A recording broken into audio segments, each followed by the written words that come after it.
জুলাই গণঅভ্যুত্থানে পরাজিত শক্তির বড় হাতিয়ার হচ্ছে গুজব। এর পেছনে সীমাহীন অর্থ ব্যয় করা হচ্ছে, কথা জানিয়েছেন প্রধান উপদেষ্টা ডক্টর মোহাম্মদ ইউনূস।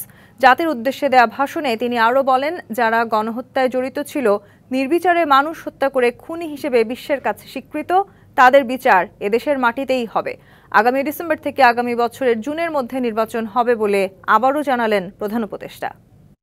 মার্চ থেকেই এদেশের মানুষের সশস্ত্র প্রতিরোধ গড়ে তুলেছিল।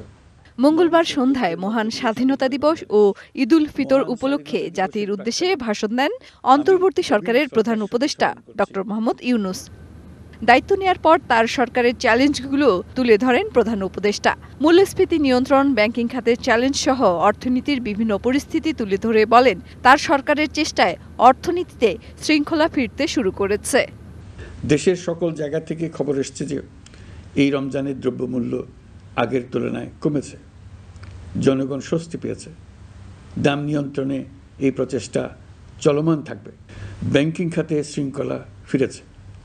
ক্রমান্বয়ে অর্থনীতির অপরাপর সুযোগগুলো ইতিবাচক ধারায় ফিরতে শুরু করেছে। প্রধান উপদেষ্টা বলেন, সরকারের প্রচেষ্টায় রপ্তানি বেড়েছে, খুলতে যাচ্ছে সংযুক্ত আরব আমিরাতের শ্রম বাজার। সব কাজ দুর্নীতিমুক্ত করতে সর্বাধিক অগ্রাধিকার দিচ্ছে তার সরকার। এই জন্য ই-ফাইলিং চালুর সিদ্ধান্ত নিয়েছে অন্তর্বর্তী সরকার। সম্প্রতি আমি সংযুক্ত আরব আমিরাতে গিয়েছিলাম। তারা বিগত সরকারের সময় আমাদের ভিসা বন্ধ করে দিয়েছিল। আমরা সেই দেশের ভিসার দরজা খোলার চেষ্টা চালিয়ে যাচ্ছি।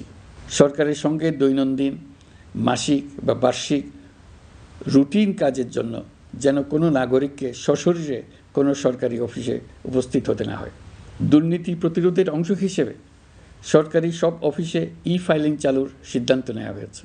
জুলাই গণহত্যা নিয়ে জাতিসংঘের প্রতিবেদনের চিত্র তুলে ধরে বিচারের প্রত্যয় ব্যক্ত করেন প্রধান উপদেষ্টা। আমরা কিন্তু যুদ্ধাবস্থায় আছি।